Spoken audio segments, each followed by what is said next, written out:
படைத்தவன் மேல் பழியும் இல்லை, பசித்தவன் மேல் பாவம் இல்லை.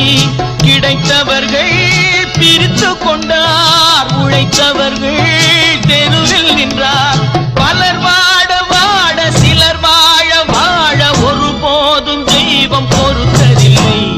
கொடுத்ததெல்லாம் கொடுத்தார், அவர் யாருக்காக கொடுத்தார்?